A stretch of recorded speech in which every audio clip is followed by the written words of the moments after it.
if you're driving home from the game, getting in your car, maybe you're going back towards Starro or Route 1 or 93, 95, I don't know where you're going. But that would be a game where I would emotionally eat after. That was very upsetting. It was an ESPN national game. You're hoping when the season schedule came out, it'd be Jokic Tatum. No Jokic Tatum, but I made a comment in the past regarding Jamal Murray being better than Jaylen Brown. And I think Jaylen Brown's better because he's a defender. And in back-to-back years, they won championships, the two of them. The best player on the court tonight was Jamal Murray. I don't want to hear about how great Jaylen Brown is because he has been great. But when it's a 90-90 game at the 5-minute mark and you give up 10 straight points, and then when you try to get back in the game, it's Jaylen Brown who commits the offensive foul. They go up double digits. Not blaming Jaylen Brown for tonight's loss. What I am doing is the best player on the floor tonight was Jamal Murray. The reason why the Denver Nuggets won tonight was because they had the best player on the floor. Now, they got contributions from Peyton Watson, but when Neemias Queta gives you 20 rebounds on the night, 10 of them offensive, and you lose, that's a tough pill to swallow.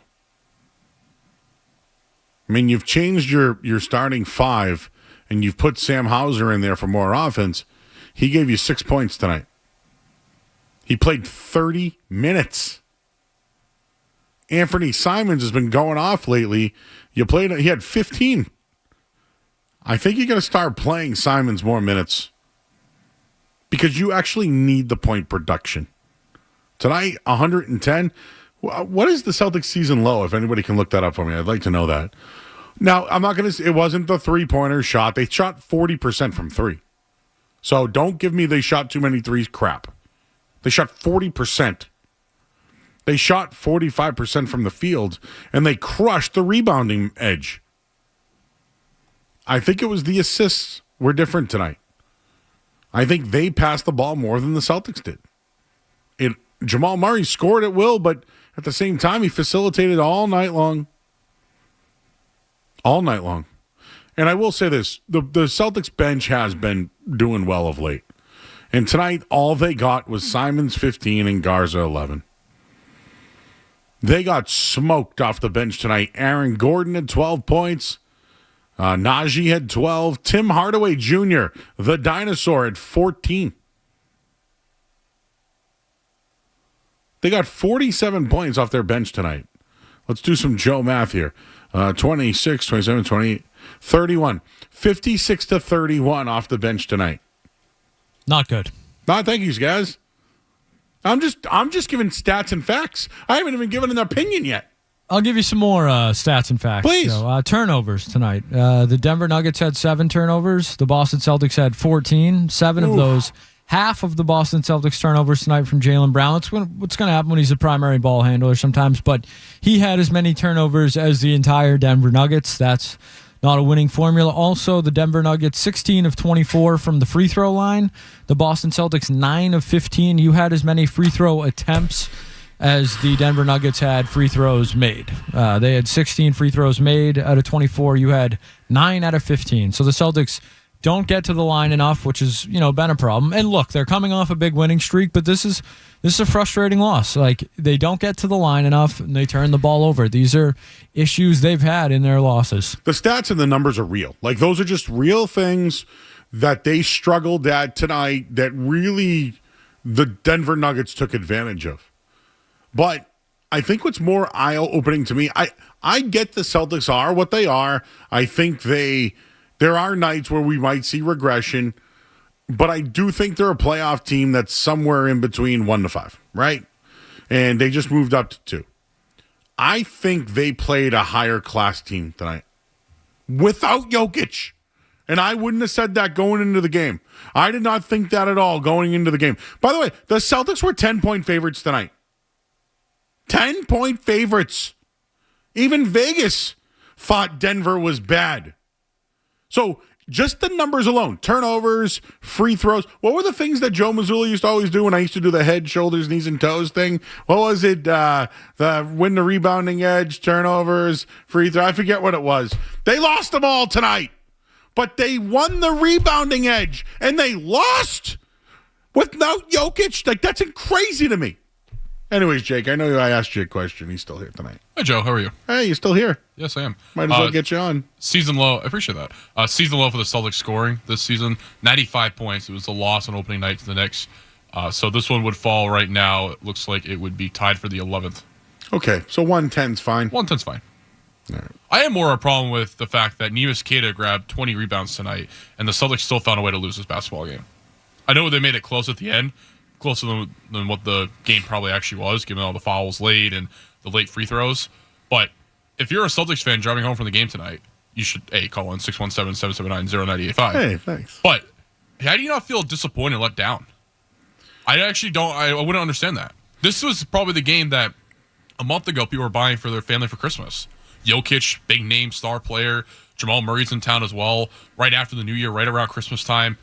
I bet a lot of people brought their families to this game, significant others to this game as a Christmas present, and you were let down tonight. They don't show. Look, here's the deal. I'm only being critical because of the way that they lost. Do I think that they didn't show effort or anything? No, they absolutely did. And by the way, it was a 3-point game and with like 6 seconds left, right? So I give them credit. They tried. They got beat. I also think tonight was a little bit of what you can see with Peyton Pritchard at times and why he is, limited. And look, Peyton Pritchard's a great player, helped them win a championship, all that, but he is limited. And you see a guy like Peyton Watson out there who's, a physical specimen. And Pritchard goes 1 of 6 from 3 tonight, 5 of 13, 17 points. So it's not like he was bad, 6 to the line, but a -5 and didn't really get anything going when they needed him to until it was too late. You're right. Guys, I said you mentioned him before the game to me. I mentioned how I had his rookie card. 30 points. Remember, I even said take his over. That's your boy. Yeah, he went over all right. You know what else is really kind of bothering me? Denver was ending their road trip today. They were on a 7-game road trip. This was the final stop. And they came into the Garden and rolled. And I came in here defending Jaylen Brown about being 6th in the league and all-star voting in the East. And tonight, Jamal Murray was the better player. Jamal Murray was better than Jaylen Brown. They're without their best player. The Celtics without their best player. And it was Jamal Murray who made everyone better tonight. He was the best player on the court tonight. You said the Celtics were out without their best player?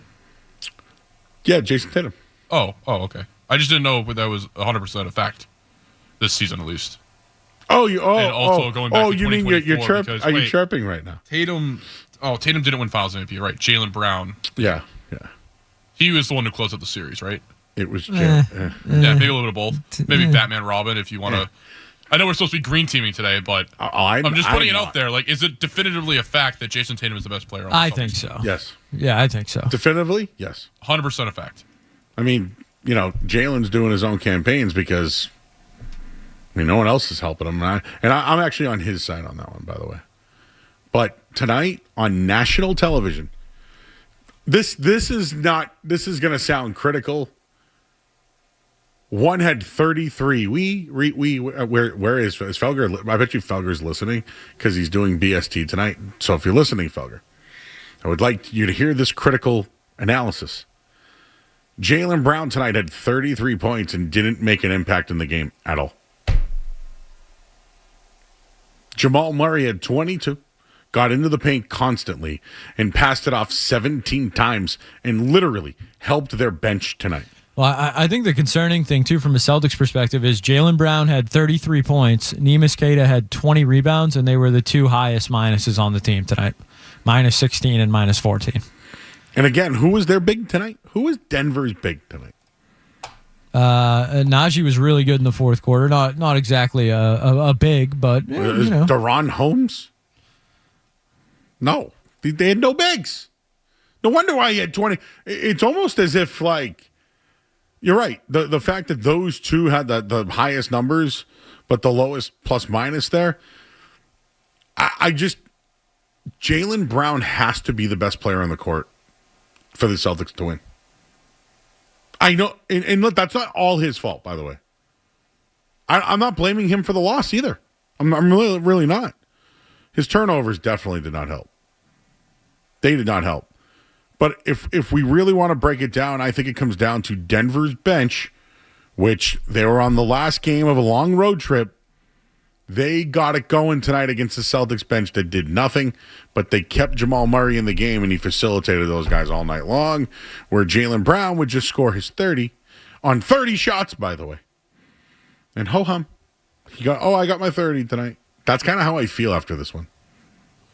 I just think when you're looking at this game, I know you mentioned it. Maybe if you want to call it the lazy take, then so be it. But there is some fact of the matter that Peyton Pritchard cannot shoot 1 of 6 from three-point range.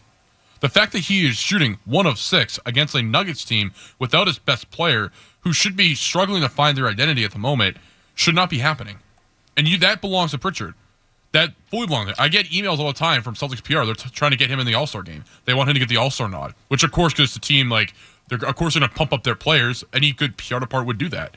But is that an All-Star performance tonight on national television against the Nuggets? You shoot 1 of 6 from the field? No, but it's the inconsistency. That's my point. So Skaz and I talked about this on the Green Teamers podcast. If you go through and look at Peyton Pritchard's game logs over the last month or so, it's a streaky player. And I know Celtics fans don't want to hear that because they love him and the sixth man of the year last year. But guess what? Sometimes you can be a very, very good sixth man of the year and be not a good starter. You can be a bad starter and win sixth man of the year. Peyton Pritchard right now, this is the first time he's doing it, so I'm trying to give him the benefit of the doubt and saying he has to develop into this larger role, into a starting caliber point guard. But, again, I was told last season by a lot of people that he would start and be a starting caliber point guard for most NBA teams. Mm-hmm. That tonight is not a performance of a starting caliber point guard on most NBA teams. Yeah, and I'll tell you this. I thought White was fine. But it's funny, I think we have a number when it comes to the Celtics to be successful. You need, after Jaylen Brown's 30 points, you need Pritchard and White to have 31 combined. Tonight they had 34, and they lost.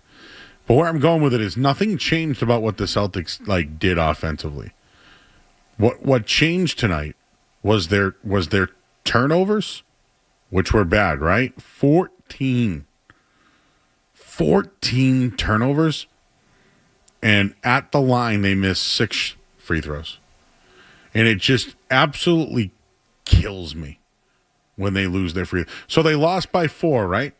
And they missed 6 free throws. It's almost like they need to win every margin possible because of the way the team is built. You're right about that. But can I just give you the simpler solution? The free throw should be actually simple, so I'm going to preface this by saying you need to hit your free throws. But those 5 shots Peyton Pritchard missed, shouldn't that be possessions going the Celtics' way? Yeah, you get at least 2 points on that. Too, yeah. I know you're not going to go 100% from three-point range. I'm not saying that. But those 2 shots, if you get 2 points, you're going to overtime against the Nuggets. And I want to also add on, I don't want to throw this all on Peyton Pritchard. It's not fair to say that they lost the game because of him, but he certainly hindered the performance tonight. All right, I'm with the Green Teamers. Check out their podcast. Just go to YouTube. It's the best way to go. You can watch Jake Seymour. That's him yelling. And Skaz is the one dropping the facts. And I'm the one being critical right now. They can't play the way that they did tonight, lose the margins, and win. Yeah, I know in the end they lost by 4 points. But to me, it was a bad loss. Tonight's a bad loss. And more than anything, Jamal Murray outplayed Jaylen Brown. That's a story. To me, that's the story tonight. Jamal Murray without Jokic facilitated, scored, had 8 rebounds. What was his turnover number tonight? I know he had the ball a ton, so I'll give him he had 2. Two.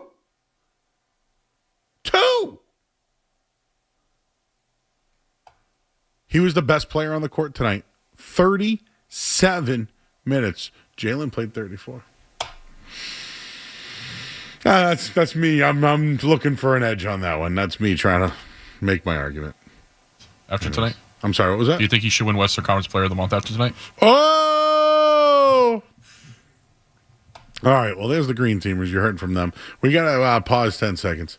We got a headline here. There was a big trade in the NBA today. Guess who it was? I'll tell you next here on 98.5 The Sports Hub. From the Telstra Type Studios, WBZ FM and HD1. It's not just the games. It's Toucher and Hardy, Zolak and Bertrand, Felger and Maz, Joe Murray. For Boston sports fans, it's 98.5 The Sports Hub. Beasley Media Group Station. Sports Hub headlines. Presented by Celsius Energy Drinks. Breaking news, the Atlanta Hawks have traded four-time NBA All-Star Trae Young to the Washington Wizards in exchange for C.J. McCollum and Corey Kispert. Again, the Hawks have moved Trae Young to the Washington Wizards. The Celtics fell to Denver tonight, 114-110, ending their four-game winning streak. Jaylen Brown had 33 points.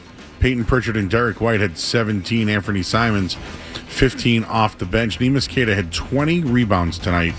They still lost to Jamal Murray, who finished the night with 22 points, 17 assists, and 8 rebounds, too shy of a triple-double. Also, Peyton Watson at 30 points. Celtics take on Toronto on Friday night. And the Patriots and Chargers will meet on Sunday. Murray and Hampton did not practice for L.A. today. A bunch of guys didn't practice for the Pats because they're sick. And the Bruins return home tomorrow night. They lost 7-4 to the Kraken. They'll host Calgary. Headlines, they are brought to you by... My bad on this. I have to... Oh, it's me. It's brought to you by me. I'm Joe Murray. Talk to you after this. Mays under center, off center. Drake May. Throws down. Drake rolls forward, working traffic. Off balance, throw it to the end zone. Caught by the pass is going to be. Drake May plays on one station in Boston. Here's another Drake May moment. Drake May. 98.5 The Sports Hub. Skaz is here. Jake Seymour is just hanging out, writing articles and cutting video, and you can just hang out with us until you want to go home. How about that? I have heard from Mike Felger, who's driving in, and he says, good job, Joe. Sounding good. I will be critical. Come on, you can't lose a game like this. This is why, right? And maybe we can play that audio in a minute here, Skaz, of what happened at halftime when people were asking, are the Celtics for real? Or are they like a contender or whatever? You know, I was kind of buying into it. Like, well, you know, look, Joe Mazzulla's now, you know, having back screens and they're doing passing cuts and double screens. And, you know, they'll pass the ball and they'll go down to the post and then you'll see a double screen. And they were looking for 2-on-1 matchups, right? They actually, that's one thing I noticed is that they actually are creating 2-on-1 matchups, which does help a guy like Jaylen Brown, but really it's been helping Simons out. And, you know, it was really evident in that Clippers game when, you know, Jaylen Brown was sitting out on the wing and Kawhi Leonard's covering him, but they're trying to do a high pick and roll and Peyton Pritchard's coming from the block. And whenever Queta would go towards the paint, Kawhi Leonard would leave. Derek White would have the easy pass to Jaylen Brown, and boom. It was like they were running plays. They were called plays. I saw a little bit of it tonight, but I think Denver was getting back in transition so fast. Jamal Murray was setting up, getting immediately into the paint, and would just kick it out to whoever. Like, it really was. Jamal Murray was the best player on the court tonight. He was outstanding. And I won't forget this. I remember saying that when you want to look at best two-way players in the league or duos in the league, like Jamal Murray and Jokic are an outstanding duo. Would you say they're better than Tatum and Brown? Because I know it's different positions, right? It's hard to, but as far as a point guard and a big, they're outstanding together when Murray's healthy, obviously. Yeah, That's the big Jokic issue. is the best player in the world. You put any, above average all-star level player with him, it's tough to pick the other two. But I would still lean Tatum and Brown when healthy. Yeah, I don't ever want to break up Tatum and Brown and any of that. And I know Brown's looking for his right now, right? He wants his credit. He's doing so many things off the court now where he's like doing his own campaigning to get recognition and the chip on his shoulder. And hey, if he plays like that constantly, I'm in on that. But tonight, if you remember, they're down 6 or 7. Denver's going on that run. Jaylen Brown gets the ball at the elbow, and what's he do? Pushes off, gets the foul. Earlier in the year, remember he complained about something to that degree and wouldn't let it go, and then he got a technical. They gave up the free throws. There are times, I don't want to call it crunch time, but there are times when Jaylen Brown gets frustrated in those moments. Almost like he should be getting the call. That was a foul. He extended the arm. That was a bad foul, too, at a bad time in the game tonight. It changed everything. Do I give them credit for hitting a couple of shots and making it a 3-point game with 6 seconds? Sure. Sure, they fought the whole entire night. But they can't be good teams and good players in the league when you turn the ball over 14 times a night. You just can't win it. In the free throws, they should be bunnies for this group. They're just not talented enough to lose the margins and be successful. And maybe that's where Tatum helps out. But what's their philosophy going to be when he comes back? Are they going to continue to do what they're doing with the ball screens and all that and the pass and cut? Or is it going to be him dribble until the shot clock runs down? I think they're a good team. But tonight, I think they got beat by the best player on the court tonight in Jamal Murray. 617-779-0985. Let's take a couple of calls here. We got Greg in Lincoln. What's up, buddy? Hey, guys. How's it going? I was at the game. I think you're right that, foul shots and turnovers were just embarrassing. And honestly, just watching both teams and just their swagger, these are both championship teams, but Denver just played like a championship team. They, Murray late in the game hits 2 foul shots. JB misses 2 foul shots earlier in the game when it's lower stress. And it's like, championship teams don't turn the ball over and they don't miss easy foul shots. And so that's one piece. And then the other piece I'll say is the age of the team. And I think this is more about like who, Missoula puts out on the court versus who Denver puts out on the court. It felt like, the Celtics were just a younger team today, versus Denver just being more of a veteran team. And I know they're only like a year away in terms of the age of the overall team, but in terms of the roster, who you're putting on the court, the Celtics felt like a much younger team. Yeah, I don't want to cross sports here, but that's the same thing Marco Sturm said after the Bruins lost last night. They're an immature group. I don't know if the Celtics tonight lost because they're an immature group. I don't think that's why they lost. I think when it was 90-90 with 5 minutes to go, the best player on the court showed up and was the better player. And, yeah, in crunch time, Jaylen Brown had the turnovers and had the offensive foul, and nobody else could hit a shot. So maybe that's what the caller means about inexperience or immaturity or whatever. It was almost like they needed the leader tonight. They didn't have it. Denver certainly did. Ralph in the truck. What's up, Ralph? Hey, Joe, just wanted to say completely agree with your statement about Jaylen pushing off on that. And if you remember, the next offensive play down, he once again went one-on-one, did the same exact thing, and for some reason got the call and went to the strike for that. And he actually hit that free throw. But he did the same stiff arm that we're hoping to see Ramondre and Travion doing on Sunday night. But that time he got the call. But to your point, Jamal Murray, hands down, best player on the floor, influenced that game in so many ways other than scoring. As you mentioned, he had a ton of assists. And 8 rebounds. But on the opposite side, excellent rebounder as well. On the rebounded side, Neemias Queta, unbelievable effort from him.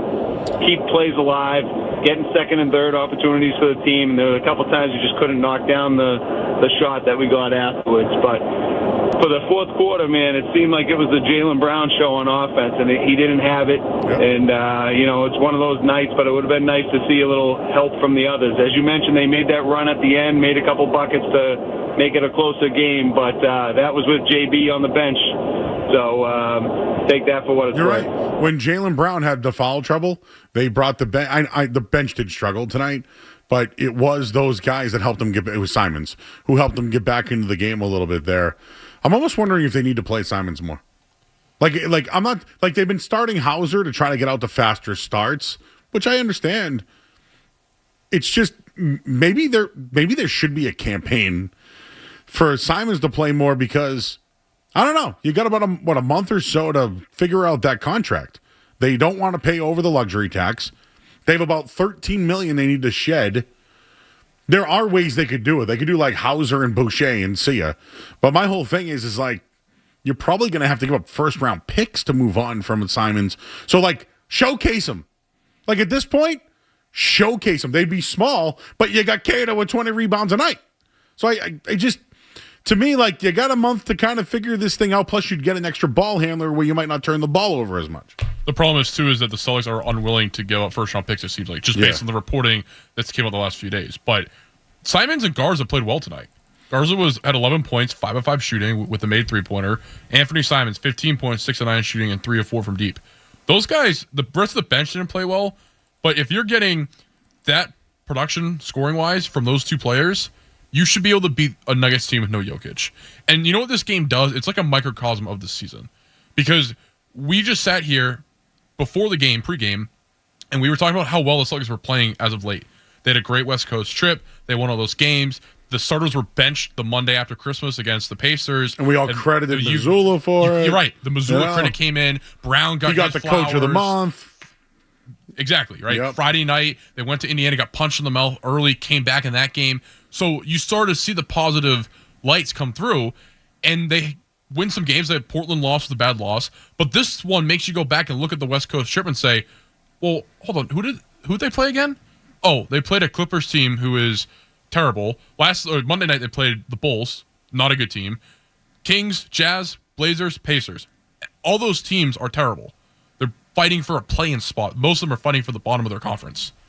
So it makes you question what you saw the last 2 weeks. Yes. A game where this was the perfect opportunity for the Celtics to showcase on national television what they are without Tatum, and setting themselves up for another big game against Wembanyama on Saturday night. And you know what happened instead?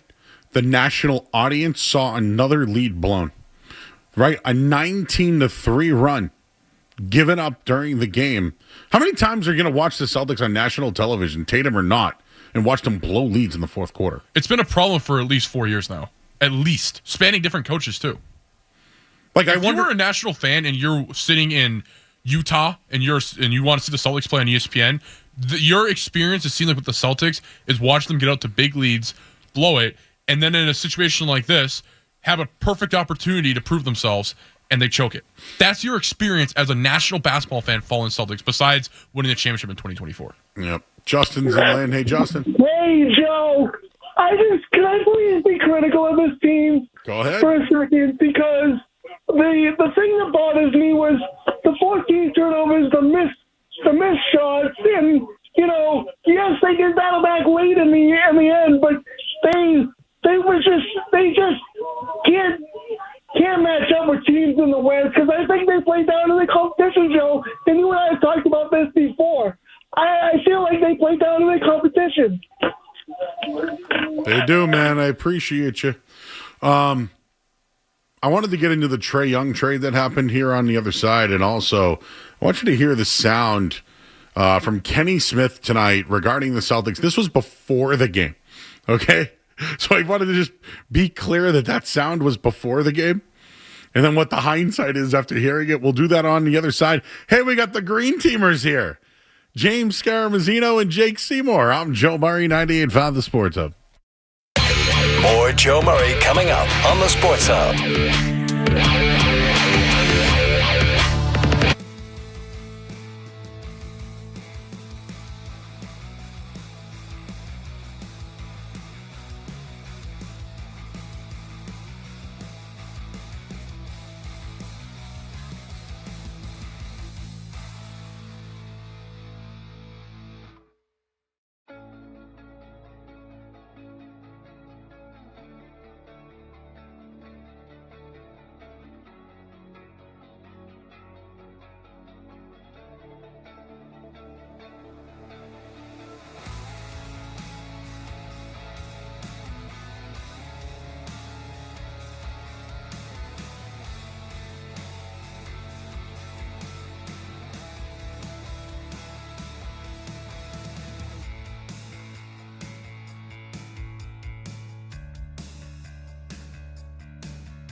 Celtics, they've had a heck of a season. We thought, Kenny, that maybe this would be the year that they would take a year off. Are you surprised by what you're seeing? No, because if you followed Mazzulla his whole career, and if you follow Jaylen Brown since he was in high school, the two words that always go back to those two guys are winners.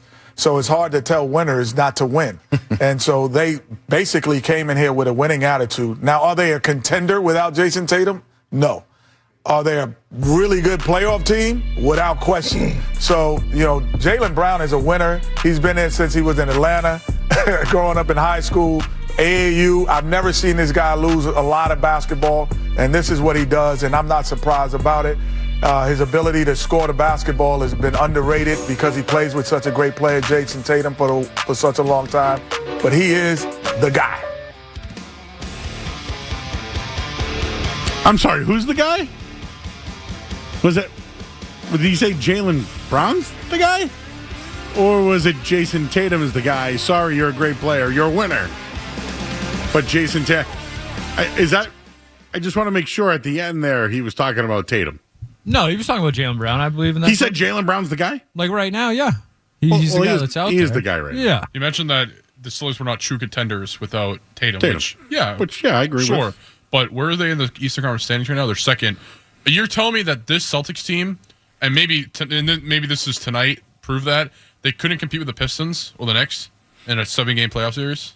They could compete. I don't think they'd beat Detroit. Could they beat New York? I'd question it.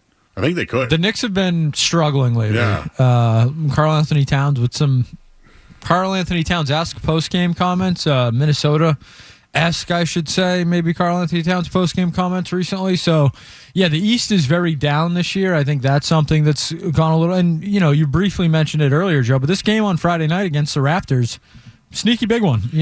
As far as big ones going, early January in the NBA, but two teams that had, really no expectations heading into the season now in the top half of the Eastern Conference. You get a good matchup on Friday night. And I know everyone's excited for the Wemby game on Saturday, but beating the Raptors is more important than, beating Wemby at home. And again, I just wanted to mention that Denver beat the Sixers last night in overtime. They had a couple of their guys out on Monday for that game. Tonight, of course, without Jokic. I think they had Gordon off the bench, right? Yes, they did. They literally, on a final game of a road trip, when they're undermanned. I think that says a lot about the team, Yeah. And this is why I gave the Celtics credit against the Clippers, because that was the last game of their road trip. The Clippers won 5 in a row going into 6 in a row. Something like that. And Jaylen Brown goes for 50. You end the road trip 4-1. Like that's, that's the mark of a good team. And the Celtics, I almost expected this against the Bulls. Like, first game back after a road trip. And that was a common thing a year ago. That was kind of a letdown spot. When they came back, they weren't as great at home, and that didn't happen. And then maybe you saw a little bit of regression tonight. Got something, Jake? So Denver had the back-to-backs this East Coast road trip. So West Coast team coming out east having back-to-backs. The Celtics had that entire West Coast trip, not one back-to-back. So that is even more a testament to the Denver Nuggets in being able to be resilient, especially in a game like tonight against the Celtics. And on top of that, just going back and looking at what this means for the Celtics moving forward, the Raptors should have been the game that Brown got rest for. And instead, Brown might have to play that game as like a morale booster before San Antonio. And we're starting to see, by the way, post-game comments come in from Jaylen Brown. This tweet reads, I kind of let the officiating get to my head a little bit. There again. So this is a common thing. And so, I get Jaylen Brown's great. He loses his composure late in games. And I know that the caller mentioned that he went and didn't get the call. That was an offensive foul. That was clear as day. He did get the call when he went back down. He did hit the free throws. Fine. All I'm trying to say is they were in the middle of a 19-3 run. You were literally getting outscored 16 points in a row. Like, it was annoying to see that. And yes, I think that did get to him.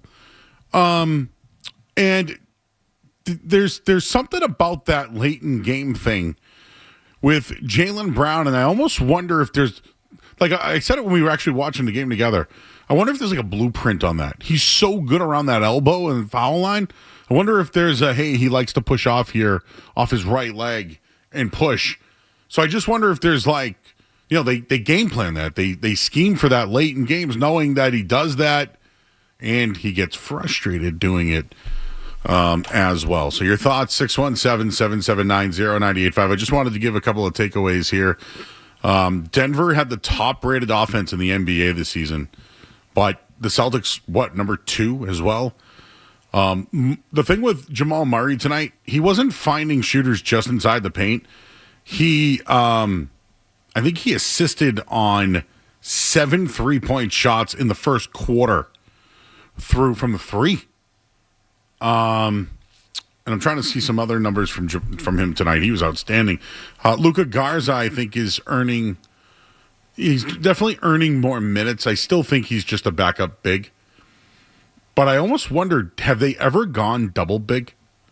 Remember last year the Celtics tried to do that with Joe. Who's their second big? Well, it would be Keita and him, right? I know you don't want them on the floor together, but so this goes back to roster construction at this point. Brad Stevens and the Celtics front office didn't do a good enough job getting another big man to put with it. And this is what I've been saying about Neemias Queta all season, is that Neemias, we all know the numbers. The Celtics are a much better team with him on the floor than they are with him off the floor. But is that a testament to Neemias Queta, or is that a testament to the fact the Celtics need a big man? No, they need a big. Listen, this guy got 20 points, 10 offensive rebounds, 10, and they lost.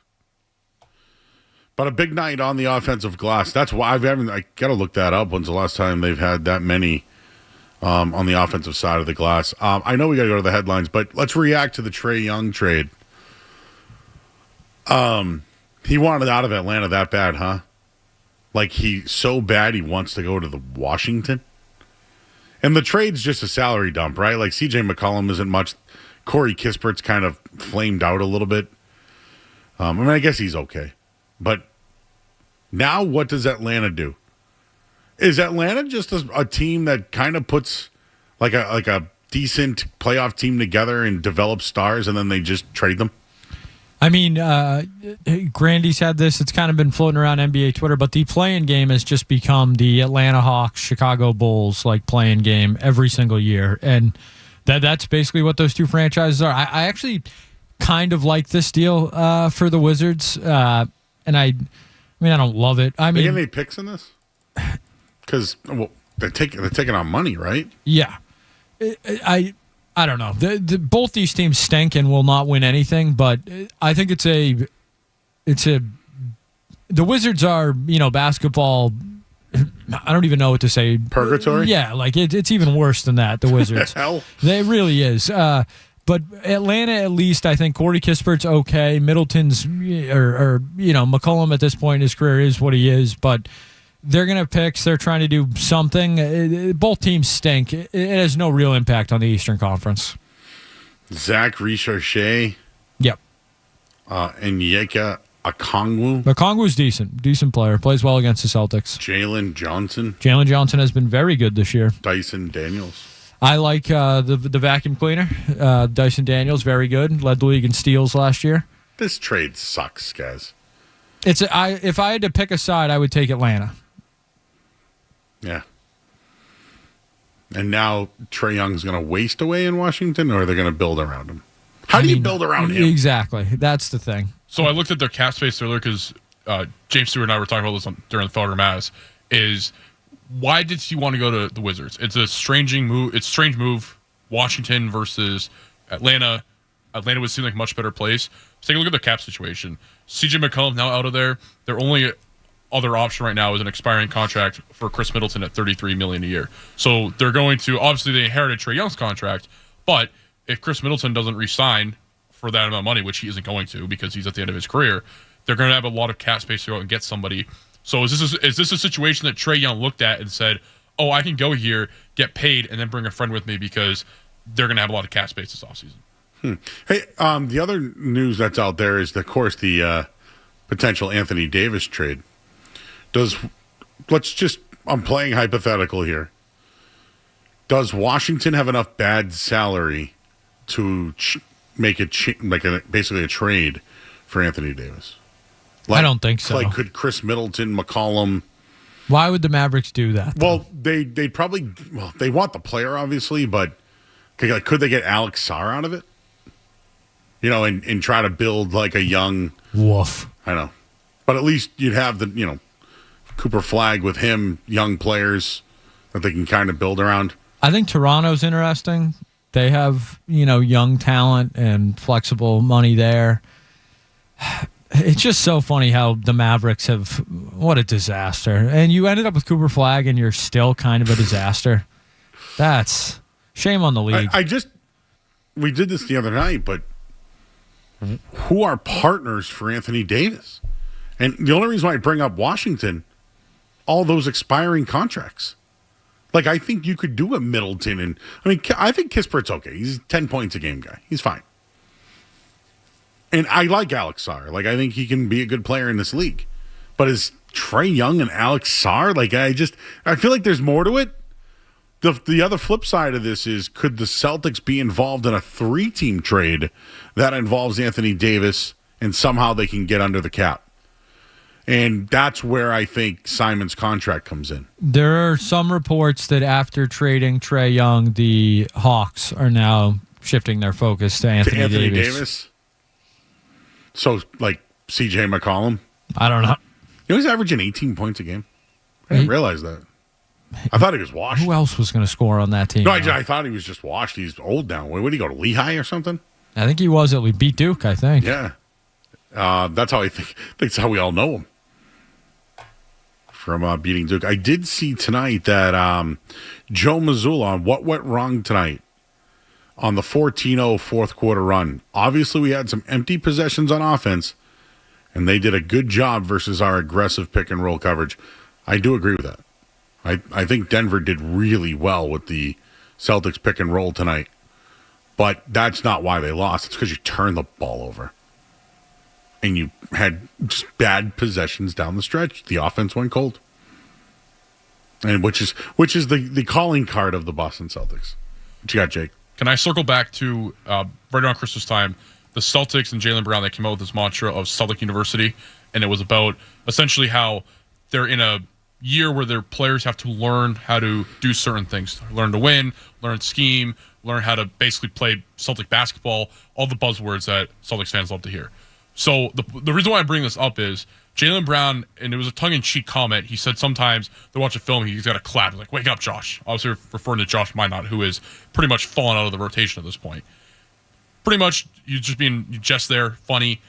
But if this Celtic University is teaching the players how to win games, why are the straight-A students like Derek White and Peyton Pritchard failing the class? They're not excelling in the class right now. I think one's a bench player. So this season's proving that Peyton Pritchard's a bench player, though. I think, yeah. So at Celtic University, he excels in the 6th man of the year class. Yeah, I think. When it comes to starting point guard class, it's like calculus. Yeah, can't comprehend it right again, now. He could go to the Washington Wizards and be their starting point guard and average 18 points a game, maybe more. But there's going to be nights where on this team, there's nights where he's donuts. Yeah, it happens zeros. Too frequent. Again, he had 17 points tonight, but that shooting split, 1 of 6 from three-point range, is ugly. Derek White, same thing. It's also been ugly of late. Points. I know he had 21 the other night. From 3. He had 21 the other night, but no, but if you go through and look at his game logs, it's not good. It's quite bad, actually. It's streaky. You should look that up. What's it been the last 10 games? He had 17. Who are we going to do some math? All right, give it to me. What do we got? Last 10. He had 17 against Denver tonight, 21 against Chicago, 12 against the Clippers, 16 against the Kings, 18 against Utah, 9 against Portland, and 29 against the Pacers. Before that, the first Pacers game, he had 11. So he has his ups and downs. He has some really good games, and then he always has a bad game right after it, or maybe 2 games down the road. 107, 138. What's that? 1, 2, 3, 4, 5, 6, 7 divided by 138. Here we go. We got some Joe math here going on. 7, 8 times 9 times 7 is 64.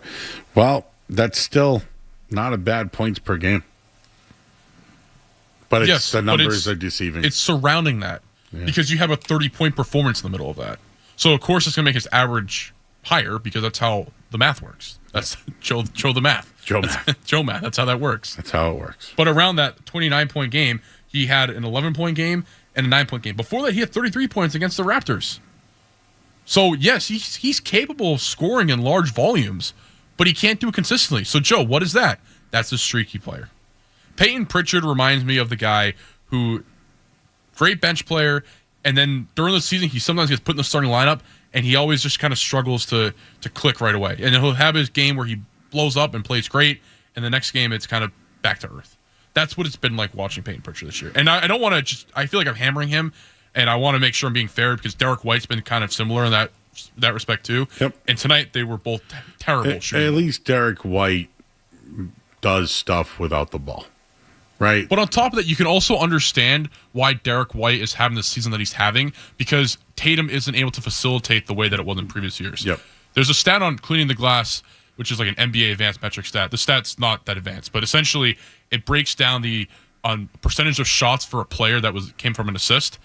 Derek White, who has been credited by Joe Mazzulla for catch and shoot threes and his ability to knock down those shots, throughout his entire career, his 3-point assist rate has been 80% or better. His entire career. This season is in the 60s. So he's not getting set up the same way he was at any point in his career, including his time in Boston. Can you guys name the last Celtic to have 20 rebounds or more in a game? I saw this on Twitter. Do you know the name? You know it? Jared Solinger. Yep. He had a big ass. That's what you need to rebound, Joe. Well, he had like a... It was rotund. His like back would go down, and then it would come out so far that like you could put like a picnic table on it. You could eat like a steak off that thing. He could rebound. He had back issues though, right? Ohio State guy. You'd think with all that support, he wouldn't, but yeah. Well, I think the support's probably what hurt. You think that was hurting him? Yeah, I think that was that thing, man. It came out. We gotta hit a headline here. I'm late. Let's do that now on the Sports Hub. Essential Sports Hub headline presented by Celsius Energy Drinks. Trae Young traded from Atlanta to Washington. CJ McCollum, Corey Kispert, they're on their way to Atlanta where the players play. Trae Young going to Washington. It's official. The Denver Nuggets beat the Celtics tonight 114-110. Almost a triple-double for Jamal Murray tonight. 8 rebounds, 17 assists, 22 points. They also got 30 points from Peyton Watson. Hey, Bruce Brown, he's from here, right? Wakefield High? He's back on the Denver Nuggets as well. They'll take on Toronto on Friday night. Patriots getting ready for the Chargers. Noah Murray in Hampton for LA at practice. Robert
I was at LSU.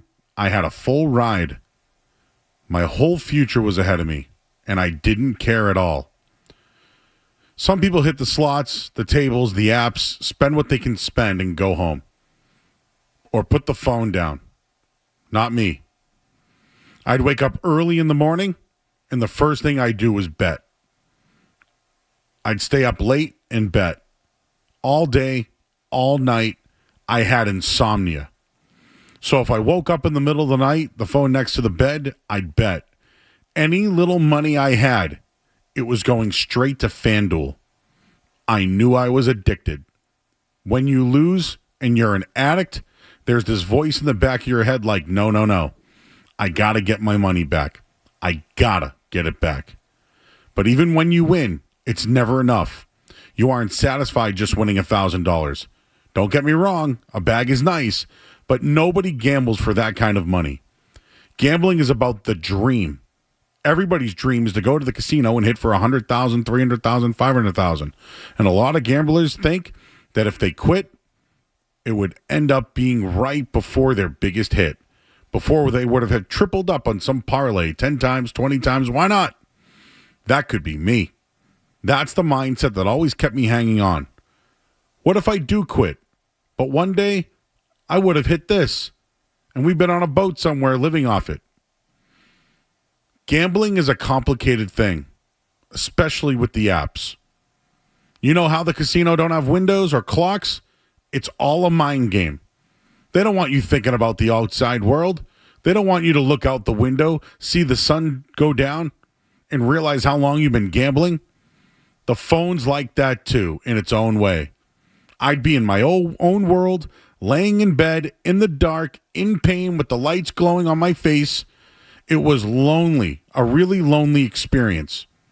Like you in an empty casino, alone at the blackjack table, adding more money to the count, and more money with the press of a couple of buttons. You lose touch with reality. It gets to a point where it feels like the money ain't even real, but it is real. Because in the real world, I was living paycheck to paycheck, waiting on NIL checks to clear. It's sad when I think about how as a kid my ability to dream was an asset. That's what got me to LSU and later all the way into the NFL. But as a gambling addict, my dreaming was my biggest liability. It was like my mind was working against me. Nobody was forcing me. I wasn't being hustled. I didn't have anybody to be mad at but myself. I was digging my own grave. Then one day, I shoveled that last little bit of dirt over my head. I had nothing left. I gambled until I was completely broke. When it was all said and done, I put in around $90,000 of my own money and lost it all. That's like taking a duffel bag stuffed with 90 bands and just emptying it over a bridge or something, throwing it in the wind, dollars floating away, gone. At a certain point when you hit rock bottom, every gambling addict has this moment when you're laying in bed just seeing zero in the app. And you know that's your last. And it's like, how the hell did I get here? There's a lot more to this story today, everybody. Kayshon Boutte has opened up. He's talking. He literally is being accountable for being an addict. Sounds like he's blaming the apps, how easy it's there. Yet the NFL's tied into it. This guy, when he got in trouble, he made how many bets? They were all his. All of them. So how do you escape when none of the escape routes are working, he says? How do you get that feeling back of competing? You start gambling. That's how I ended up down the dark road. That's how I ended up pacing around my apartment at 3 o'clock in the morning, betting on whatever I could bet at a time of that night. I don't even know. It honestly didn't matter. You're just caught in the cycle. That's how I damn near ruined my life. That's some powerful stuff right there, man. I read this thing and I was like, oh boy. I like that he opened up about it, was accountable, admitted his faults. The NFL cleared him of it. Sounds like he gambled his life away and has a second shot And now he's competing again. That's over at the Players Tribune. James Carmazino, thank you. Jake, great job. Sour the Sports Husband brought to you by our friends over at Valvoline Instant Oil Change. Enjoy quick and convenient vehicle maintenance this month. Visit knowingoilchange.com. You'll save 50% off your next drive-through oil change. Valvoline Instant Oil Change, the official oil change of busy people. We're back at it tomorrow night at 6. I'm Joe Murray, 98.5 The Sports Hub. You're listening to Joe Murray on 98.5. You're listening to Joe Murray on 98.5 The Sports Hub.